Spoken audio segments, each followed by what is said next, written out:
Good morning, everyone, and good morning or good afternoon to those on the East Coast. It is 10 a.m. Pacific time, so we're going to go ahead and get started.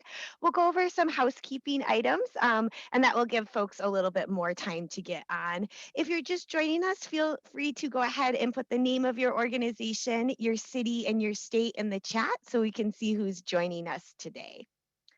And welcome everyone to our Huddle for the No Place Like Home Challenge. My name is Amber Evie, and I'm a grant specialist for Maddie's Fund.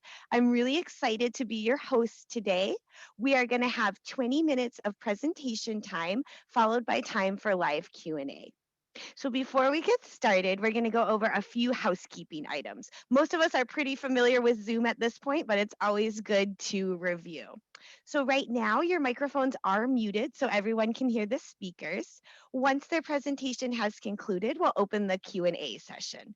There are two ways you can ask questions, either by typing your question in the chat area or by raising your hand. Please take a look at the bottom of your screen where it says participants. You can click on that button and your participants window will open. To raise your hand, click on the hand icon. This is the preferred method for Q&A as it allows us to have you clarify your question if you need more information. When we call on you, you can unmute yourself by clicking on unmute so we can call you, so we can hear you, and then be sure to mute yourself again when you are done talking. The other way to ask the question is to type it into the chat, and we'll be reading those out loud during the Q&A portion. And finally, we will be recording this session. The session recording will be posted within 24 hours to our No Place Like Home Challenge group on Maddie's Pet Forum, as well as our webpage. So if you want to share it with a friend or view it again, you will have access to it. And now I'm very excited to introduce our moderator for all 8 huddles, and that is Return to Home expert Gina Knapp. Gina is the National Shelter Engagement Director at Michelson Found Animals, who is another funding partner for this challenge. Gina has been with Front Street Animal Shelter. She has been with the City of Sacramento, and really she was into Return to Home before it was cool. So the original hipster of Return to Home, Gina Knapp. Please take it away, Gina. Thank you. Good morning, everybody, or good afternoon, wherever you might be. I'm in chilly, sunny Idaho today, and it's 11 o'clock here. So we're all over the country, which is super exciting to see how many people are participating.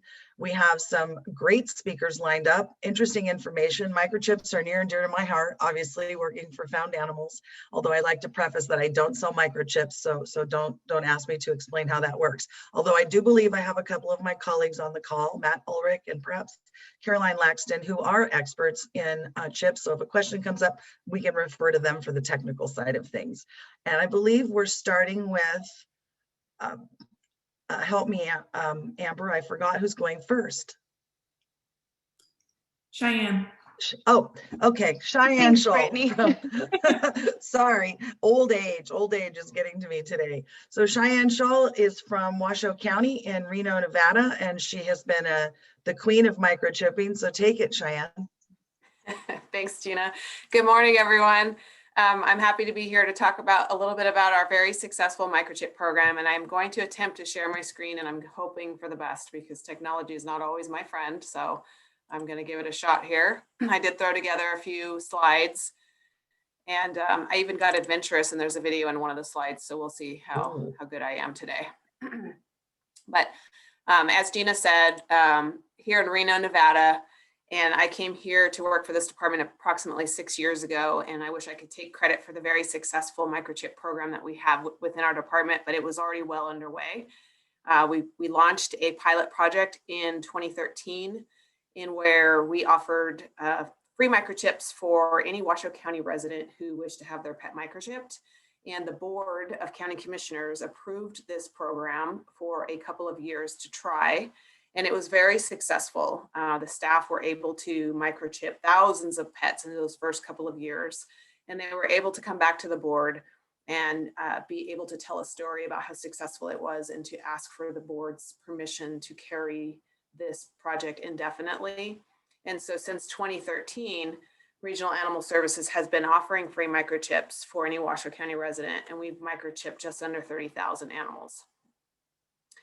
So I'll talk a little bit about how we get those microchips out in our community. I'll talk a little bit about how it gets us a reunification assistance to help get those animals home, and talk a little bit about how we have made it successful.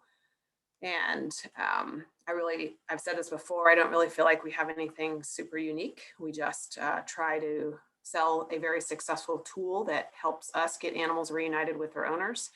And it's really not all that complicated, but it does take effort to make sure that the information that's attached to those microchips is current and is kept up to date and is used for what its intention is. So a couple of the elements that I feel that are successful, you guys can see my screen, right? Okay.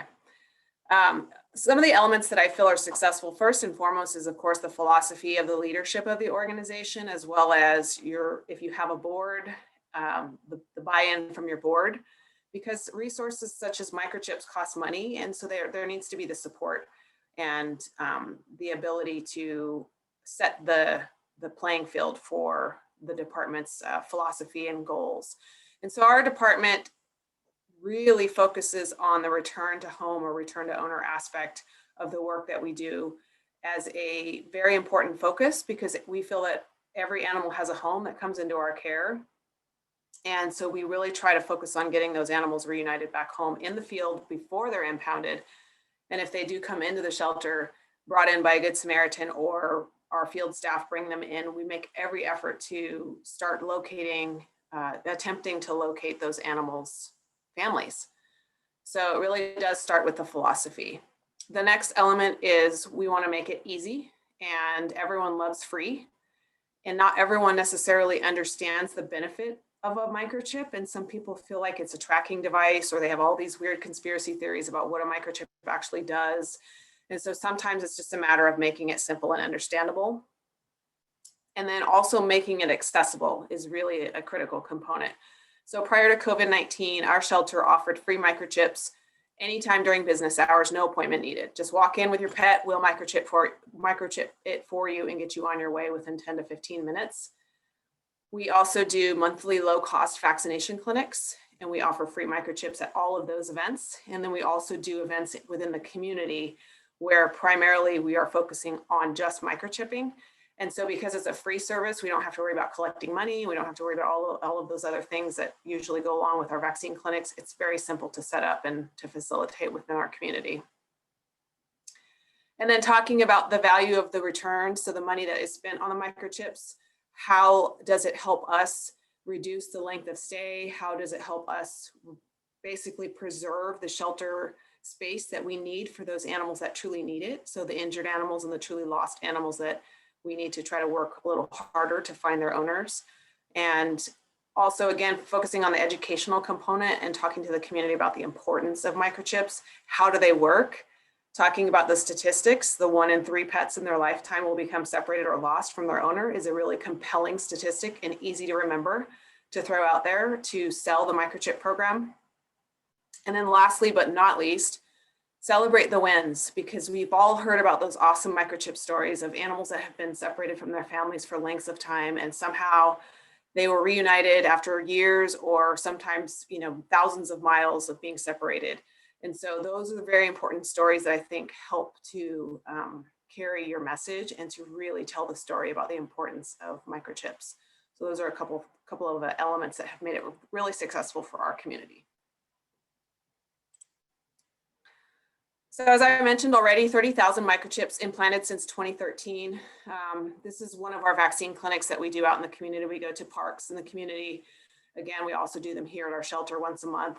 So bringing the services to the community and where they live is oftentimes helpful to get the services to those communities that aren't necessarily going to travel all the way to our shelter. And so we found it very successful to pair the free microchip service with the low-cost vaccines. And this is just an example of pre-COVID, of course, what our vaccination clinics look like. I should mention that as a result of the pandemic, we are now doing microchips by appointment, and it certainly has changed the number of pets that we're able to microchip, but we are still offering the valuable service and trying to continue providing them to our community. But I fully anticipate that our numbers of animals implanted with microchips are going to decrease as a result of that. And then when we are looking at our statistics about that sort of that return on your investment, this is a breakdown of animals that leave our shelter, of all live stray animals for calendar year 2020. And so about half of the animals went to rescue and the other half were returned to their owner. But 31% of those 48% that got returned were returned because of a microchip. So that's a pretty compelling statistic because it tells the story really without a whole lot of explanation that the program is very successful and it works.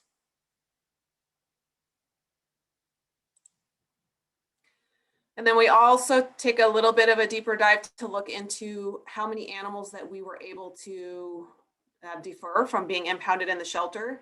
And so this is just a month over month field versus shelter return to home. And so the green is the in-field returns and the blue is in shelter. And so we're always looking for ways to, of course, increase those green statistics and get more of those animals returned in the field. Microchips is one of the tools that we use to do that, but also there's a host of other things that we do in the field before the animal is ever brought here. We take a photograph and it gets uploaded to Chameleon immediately when the officer picks up the animal. We are attempting to research our lost and found reports. We're researching social media to see if there's anybody that's particularly looking for that animal. So we're starting that investigative work as soon as we come into contact with the animal. So the microchips are just one tool that help us with those efforts. Hey, Cheyenne. Yes. Sorry to interrupt. I just saw a really great question in the chat, and I wanted to ask it if that's okay. Sure. So Chris Fitzgerald is asking, are these all dogs or mostly dogs, or do you have an idea of the species breakdown? I do not have the species breakdown at my fingertips, but these are combined. So these are dogs and cats, but I should say that we do not pick up cats unless they're injured or they've bitten someone. So these are probably largely going to be dogs in this particular slide. But our return to owner percentage over a 10-year period is 40%. So that's dogs and cats combined. That's awesome. Thank you. In calendar year 2020, we did 10% return to home on cats. So we are definitely climbing. And I think that probably for many shelters out there, COVID-19 was an anomaly of a year. We had a higher percentage of return to homes just because of the nature of people being at home and working from home. But yeah, this particular slide is going to be primarily dogs.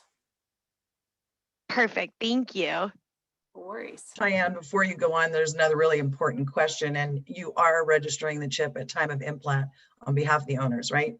We do register the chip, and the chip is actually, so one of the things that we do that we work really hard to do that I think is overlooked in a lot of organizations is the clean data that you're maintaining it within your database. And so every single time we have a contact with an individual, we update their information within our system. And then that information gets extrapolated from our system every 30 days to keep it updated in the registry. So I think that's really important because a lot of people don't ever touch those microchips if they even make that first step. So it gets automatically registered from the beginning, but then the information is kept updated, which is extremely important. Thank you. So the last component, again, is sort of celebrating and letting the community see the value through reunifications. And so these are just, I've got a video to share. And then the little Yorkie mix on the right was a dog that had been missing for several months. And their owner was ecstatic when we contacted them via their microchip and told them their pet was here. So Blue, the little blue pit bull on the left, is a video here. This dog was found by our department wandering the streets of Reno. This dog's owner lived in Oregon, and don't know how the dog got here, but a partnership with one of our local rescue groups transported this dog up to Klamath Falls, where the owner met with them to get Blue back, but she'd been missing for over a year. This was last January. So hopefully this video will play and you guys can see it.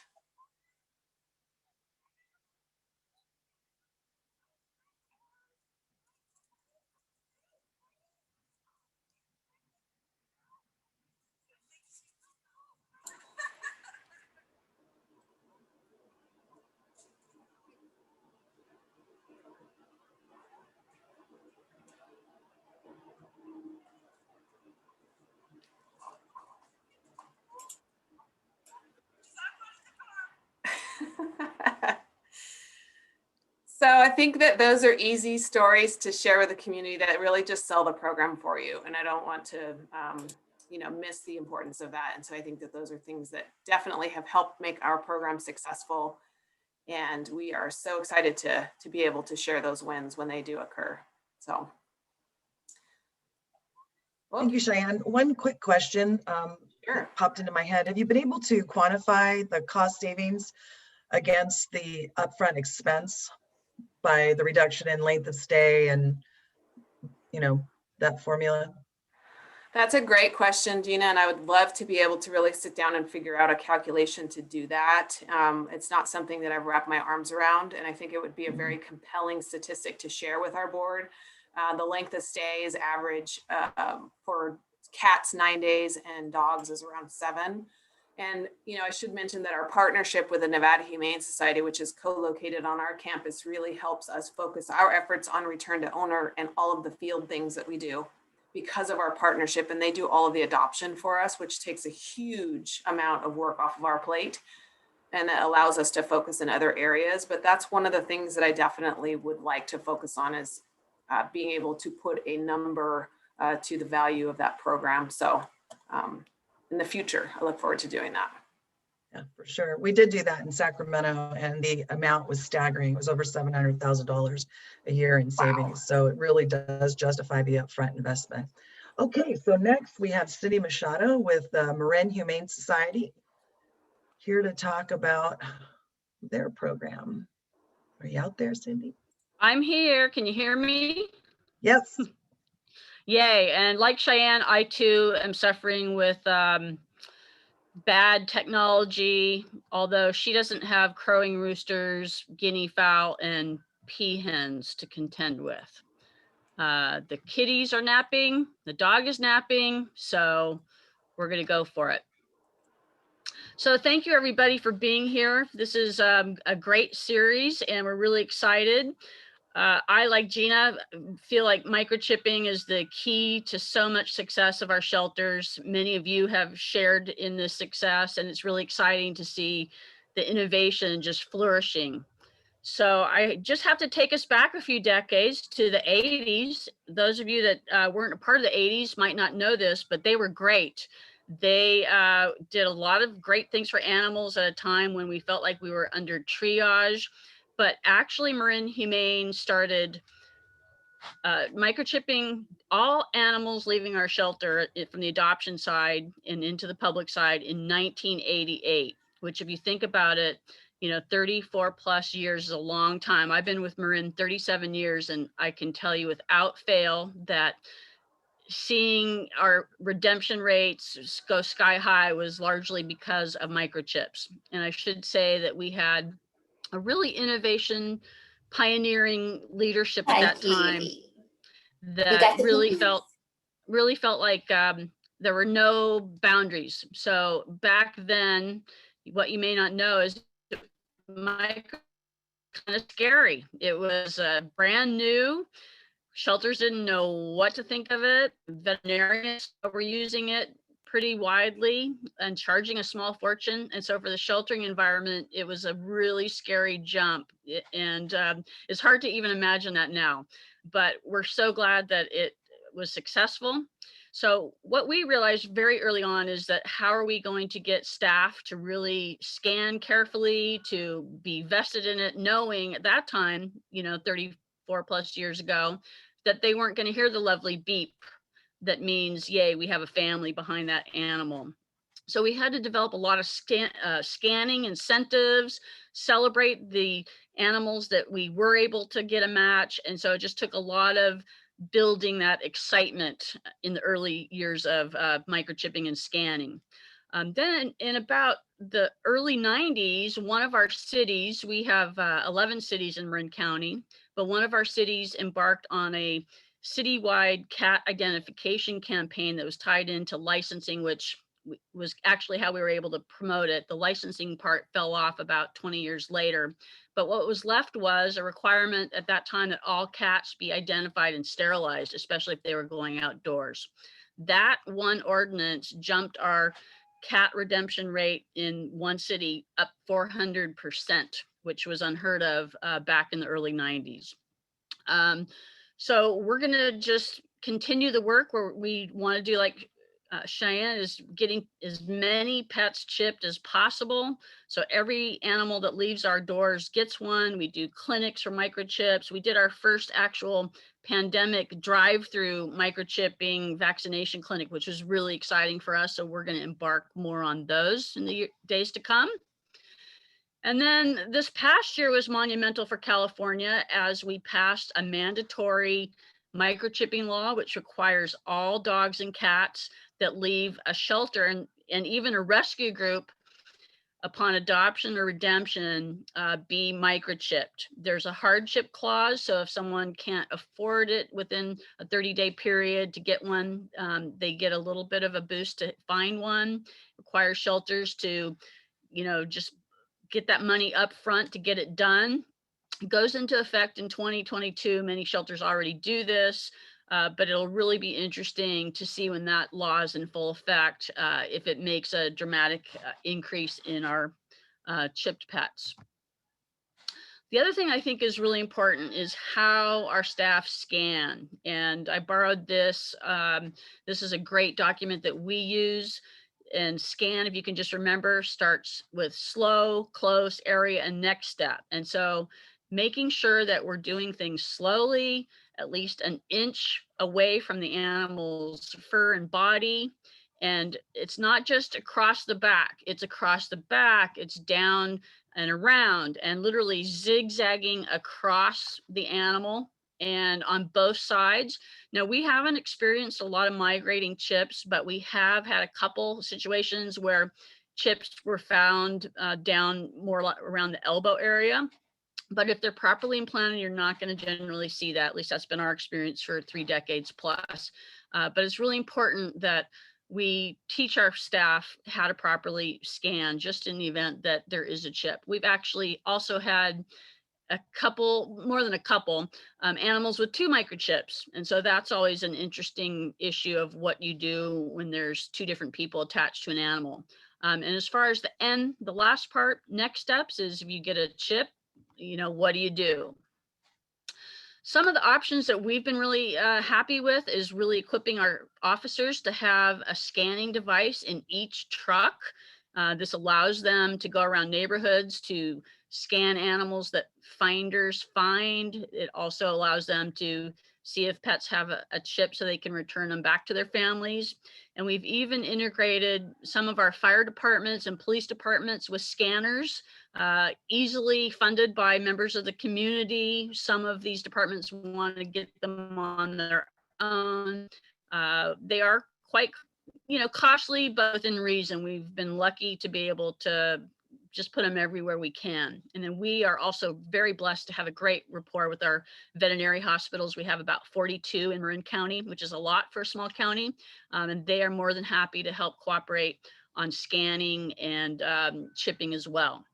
And I think the other important point here is to just know where you're going to direct people.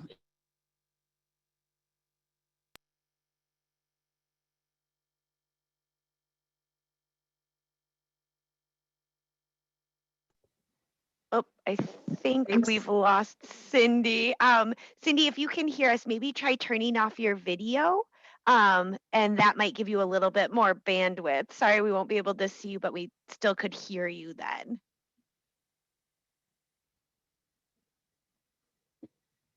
She is frozen in time. It's frozen. That's all right. Well, we'll wait to see if she comes back, but I had a thought while she was talking. I've been working with a couple of different shelters, and is she back? No, I think she logged off. So we'll see if she pops back on in a little bit. So I've been speaking with a couple of different shelters this last week, and our staff are so in tune to seeing microchip numbers that they'll go, oh, that's a home again chip, or that's a 24-hour pet watch chip. And they will immediately call that company and bypass using the universal tool. And I just got bumped off completely. I don't know if you guys. That's okay. I will start where I left off. Take it back. And sorry to interrupt, Cindy, if you want to try turning off your video, we won't be able to see you, but it That's might give you fine. more bandwidth. And just to let everyone else on the call know, if the presentation was Okay, I blurry, don't know if you, we can hear you, Cindy. am I frozen? No. No, you can go ahead. I'll turn the floor back over to you.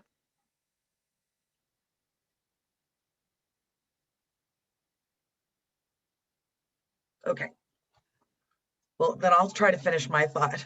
Okay. So I'm really Thanks, Gina. trying to try to encourage your staff to use the mic. I put it in the chat, the microchip lookup tool, because just because you know a number is connected to a particular vendor doesn't mean that should be the end all be all. There was just a case recently where the people didn't update their registration with their microchip company because of some hidden costs. So they used the free Found Animals Registry. And if the shelter had only gone to the chip company, the manufacturer of choice for a solution, they would never have known. So try to use that microchip lookup tool. It's just safer, faster. I don't know. I think it's a good practice that we should all try to get into doing. Cindy, are you back? I'm back. Can you hear me? I've unplugged everything. I'm not going to try sharing the screen. And I apologize. I'm not sure what's happening here. What I really wanted to emphasize was the auto chips. And we had a case where a person was actually murdered. Their dog was shot in the head, and that dog actually survived the shooting, but she had a microchip. And so just be aware that there might be some situations where you don't want to run a chip because that auto notification setting will notify the owner. We didn't know that. So, don't find out the hard way, but just be aware that that's an issue that can sometimes come up. And I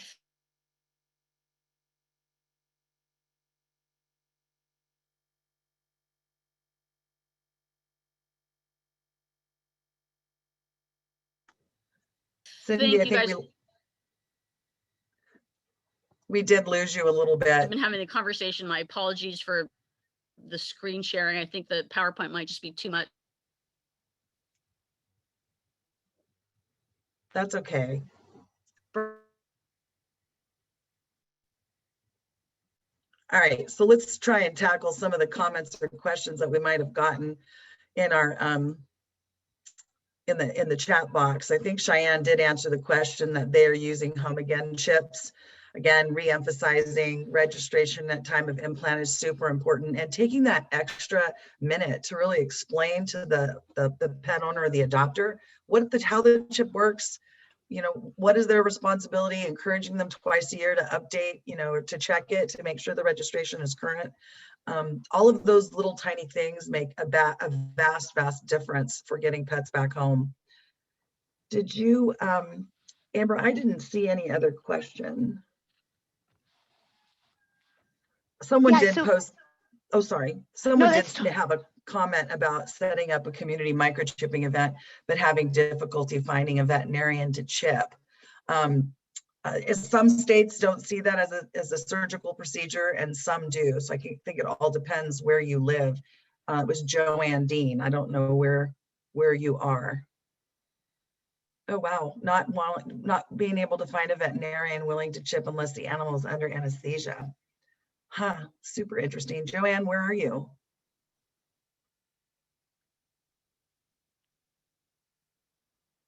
She's in Connecticut. Connecticut. Very interesting.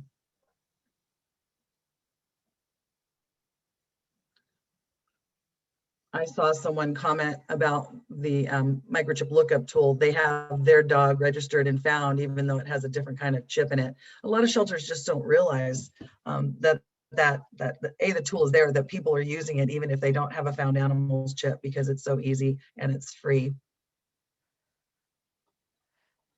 Yeah. Good question. And Oh, Go ahead. sorry to interrupt, Gina. Before we get into any more questions, and there's two questions that came in earlier that are kind of related. I just wanted to let everyone know that we can share Cindy's presentation on Maddie's Pet Forum. So that way, if you didn't see it or it was blurry, you'll still be able to get that content. So sorry about the technical difficulty there. And then if there are questions about specific locations or things that happen geographically, like having animals be under anesthesia for microchipping, the Pet Forum is a great place to connect with other folks in your greater region so you can see what other organizations are doing near you, because what happens in California might not happen in Idaho, might not happen in Connecticut. So it's a good resource to get connected with people near you. So with that, let me give you, Shyanne, Cindy, and Gina, these two questions. So one was, how do you train the firefighters or police officers or other members of the community to scan correctly?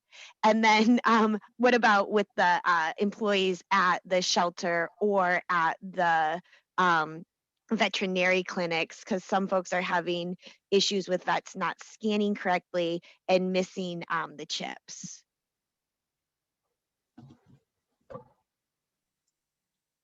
Cindy, since your organization has partnerships in the community, want to take that? I missed the first part, sorry. Oh, it's totally fine. How are you training the members outside of the animal welfare community? So like the firefighters and other community members to scan properly. You had that great graphic too. Yeah, we're sharing the graphic. You know, the harder ones are the ones that we don't know about that we find out later that they have. So we'll send an officer down, show them how to scan it. They're usually very proficient. You know, part of the issue also is animal behavior, you know, especially with shy, scared dogs. Knowing how to, you know, handle animals to be able to scan them is important. I think Deanne made an interesting comment that she had a situation over the weekend where a stray cat was brought in, and when they tracked it on Monday, it actually came back to the person who brought it in as a stray. And we've all seen that before, but I would encourage everyone to take a step back when you call that person and start with good intention and try to find out the why, and if anything, the animal's name and a little bit of history. Good things happen to bad people and good things happen to bad animals, but I know our first gut reaction is anger, but try and take those as an opportunity to get more information.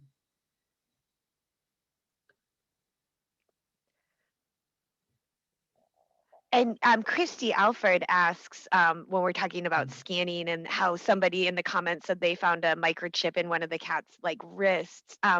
Why do the chips migrate? Is it just the nature of how they work? I think sometimes it has to do with the proficiency of the implant to begin with. I know that that's, you know, if it's not done properly at implant. But Matt, are you on the call? Do you have a better answer for that? I am, Gina, thank you. And unfortunately, I don't. I would agree that typically when we hear about microchips falling out or maybe just some sort of a problem during implant, we have had feedback from some rescues, for examples, that maybe will purchase chips and then go find somebody to implant for them. And usually when they have a problem, once they change who implants for them, we see that problem go away. So that could potentially be it. There is technology that might be coming out within the next 3 to 5 years that might have more anti-migration coating on the chips, things like that. So the industry is trying. Nothing is really quite perfect, though. Thank you, Matt. There was a question, more so for Shyanne. How are you able to do an auto update on the information every 30 days? They use PetPoint, from Elizabeth Treadway. I should probably know the answer to this, but again, I'm not a tech savvy person. We use Chameleon. And so between our microchip company and Chameleon, they extrapolate the data. I don't have the answer to the question. That probably makes sense to anyone though.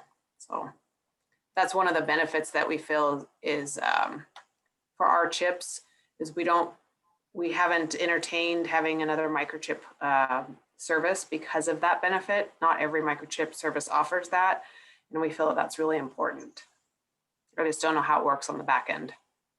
Essentially, you write a crystal report and it's sent through postmaster to the microchip company. Thank you. Well, and it's such a great practice because we have repeat offenders, right? And they come in and we get a new phone number or a new address. It's super important to do.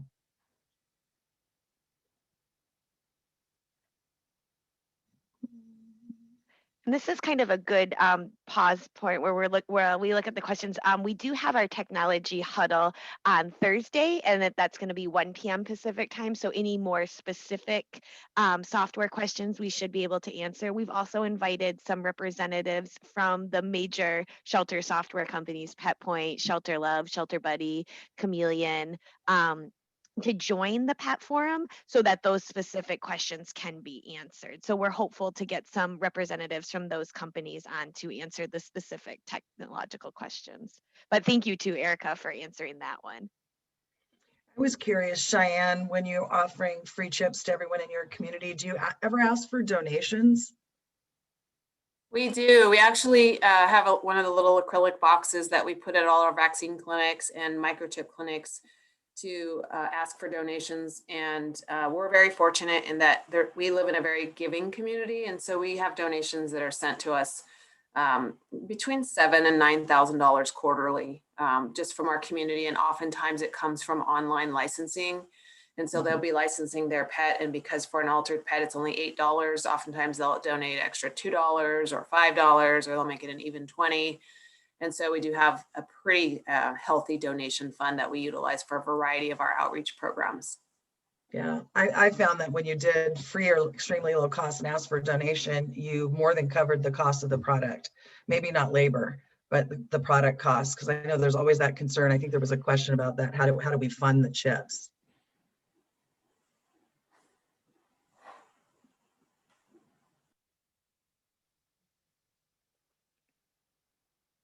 There was a question too about Save This Life, a microchip company. I've never heard of them. And the attendee wanted to know if anybody else is having struggles with them on addressing their not being willing to release owner information. Anybody know about them? It's a 900 chip and they don't release any information at all to you other than the animal's name. That's it. And so we've ended up with animals that we've put up for adoption because we never got the owner information, contact information, nothing. Wow. Okay. Well, I'll have to do a little more research on that one. Matt, do you know anything about them? Unfortunately, I don't. Just similar things, just like what Erica was asking. Does anyone know? No, we don't. Yeah, okay. Well, we definitely don't want to use that chip, right? No, they came out as the Google chip. So the idea was you could put the chip number once you had it in Google and all the contact information would come up. Then they changed their whole format and realized that was a privacy issue. And so they locked down all of their contact information on there. So we actually used the chip for a whole year and we were done after that. Yeah, and it looks like Christy Alford is saying she had the same problem with that particular company too. So thanks for sharing. Did we miss anything, Amber? There's another one that Matt might be able to help us with too, is hearing that microchips migrate more when the animal is implanted at a young age because the chip moves as the animal grows. Is there any truth to that?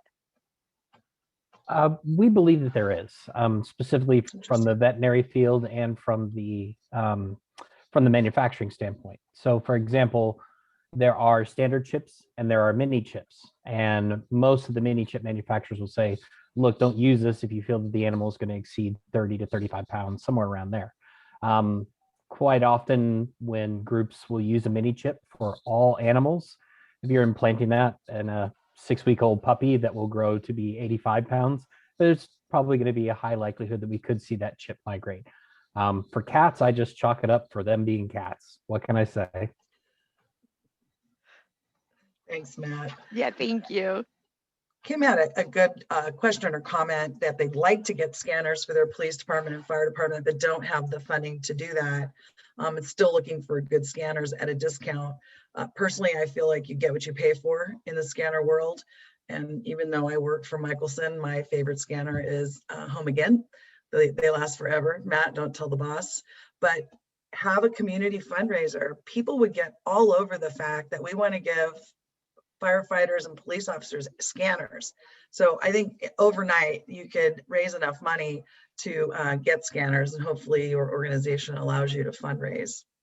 People would be all over it.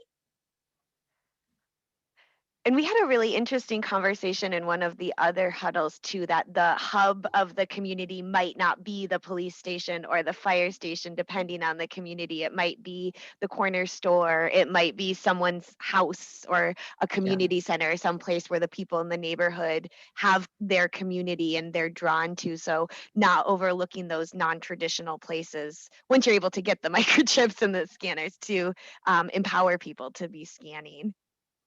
100%. Good point. Oh, and Brandy says that they raised money on Facebook to pay for their scanners. Nice. Very good.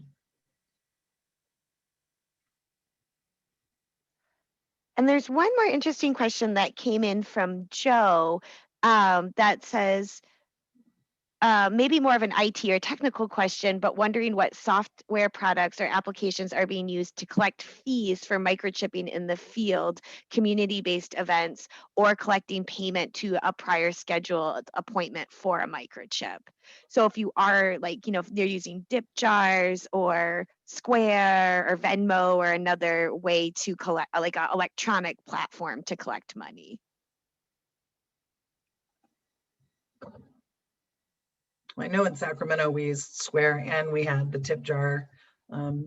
Cash is always gold though. Free is even better. You don't have to worry about money like Shyanne said. And then the volunteers can help tremendously if you don't have to worry about the, flow of payment. Someone Definitely. did ask, go ahead. Oh, I was gonna say, I think too, with COVID and with so many businesses going more like touchless payments, I think Venmo and PayPal and using those things electronically has become a lot more popular. And some of those platforms do have discounts for nonprofits. Mm-hmm.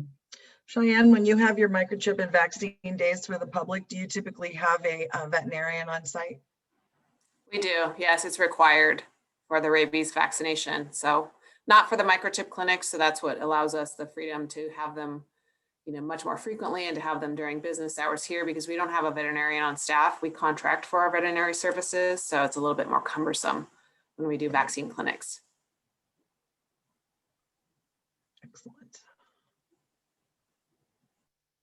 Amber, I don't think we missed anything, did we? It's hard to keep up. I think so far we've gotten everybody's questions. We do have about 5 more minutes left. So if anyone had any questions that they wanted to put in the chat or raise their hands and we can call on you, we've still got a few more minutes.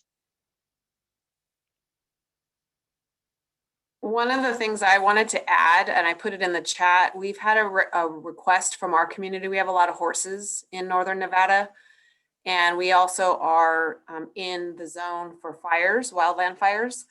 And so as part of our community awareness and education, we promote microchipping of horses as a way of identifying them. And I have a veterinary technician who will do it if we twist her arm, but she's not comfortable around horses. And so one of the things that I found challenging is trying to find the proper chipping technique for various animals, such as goats. We had a potbelly pig that someone requested to be microchipped one time, and that was fun. Not really. And, just various animals. And so that's one of the things that I don't know if, Matt or someone can chime in, if there's like tip sheets or things that can help. We've gone online and done some research to try to find out, are some of these intermuscular? There's different techniques for different species of animals, but don't just focus on dogs and cats, because they are really helpful for livestock in certain areas such as ours. we had someone on the huddle earlier this week that said where they are, there's a lot of tortoises and a Mhm. lot of loose tortoises. So that was one of the animals they were doing. And Erica just popped in the chat that they do snakes too. So it's interesting, not just for dogs and cats. Oh, someone else saying tortoises.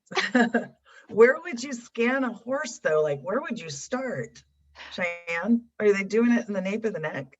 It's there's a triangle on the neck that it's done in. It's intermuscular from the research that we've done, and we've actually implanted some. And so it's not as easy as doing a dog or a cat, but again, it's that, that comfortability and being around a large animal, or, animals that are not dogs and cats. But yeah, it's in the neck, and it's different in all different species. So that's Right. the thing that's so interesting about it. It's, we all know where they are in dogs and cats, but you start talking about tortoises and snakes, they're in different places. Interesting. Well, maybe we'll have to have a follow-up session on that topic alone. Tracy and Chico does say that it's done on the left side of the neck below the mane, and that she has chipped all of her horses. Yeah, in San Diego, Humane does an event for World Turtle Day for their reptile and amphibian chipping. So it's pretty cool. All right, so we do have one more good question that I think we can do, and then probably do some more housekeeping and say our goodbyes. So Joe asks, he says, I am interested in the cost structure of microchips and why some chips are tied to specific software programs, i.e. we have Shelter Buddy and use Home Again chips, but are charged $10 per chip, which includes registration. I don't even know how to tackle that. Matt, you want to help? I don't sell chips. Oh, right. Sorry, Gina, you told us that at the beginning. Sure. Yeah, I'm happy to help, and I'm knowing that I work for one of the registries. I'm trying to be agnostic in this conversation and honest. Really, pricing comes down to the cost of the product itself, and then the registration service that needs to come with it. It's very rare that registrations are actually free. These corporations, they do need to make money to cover the overhead to carry on that knowledge for that pet owner. So that's typically why we see registration fees. So in doing your research, I would definitely compare fees, and then as well as ask other animal welfare professionals within your community or just within your own network. Who are you using? What works? What doesn't? Even asking here, I think is a fantastic idea. But why the cost is structured that way, it just breaks down to those two simple components. What are you willing to pay for the actual microchip itself? And Well, that was a conveniently, or are you not. there? Answering both of those questions will help you make a really well-informed decision. Hey, Matt, do you Well, I guess mind? I have an unstable internet connection. So I turned off my video. Am I back? Whoops. Yeah. Yes, Sorry. we can hear you. Thank you. Sorry about that. I'm not sure where it dropped off, but to sum it up, find out what you're willing to pay for a microchip itself, and then find out whether you're willing to pay for registration services or whether your community is willing to pay for those. Answering those two questions will help you make a very, very informed decision. All right. Thank you, Matt. That is great. So, Gina, unless you had anything else to add, I think we can close it here. No, I think we're good. Matt, thank you for your help. Very appreciated. Yeah, huge thanks to Gina, Cindy, and Cheyenne for being our scheduled presenters, but also Matt and Erica for popping on and giving your expertise as well. Thank you to our guest presenters. The next huddle is this Thursday at 1 p.m. Pacific time, and we're going to be discussing strategies for technology. But remember, if you can't attend live, to please register, and you can always review the recording later. And I know we said this several times, but if you haven't yet, we encourage you to join Maddie's Pet Forum at maddiespetforum.org so you can connect with each other. This is a challenge, but part of the challenge is challenging all of you to help each other and help animals get back to their homes and their families. So we'd love to see this discussion continue at Maddie's Pet Forum at maddiespetforum.org. Thank you again for spending part of your day with us and all you do for the animals. Please stay safe, everyone, so we can see you in person soon. Take good care.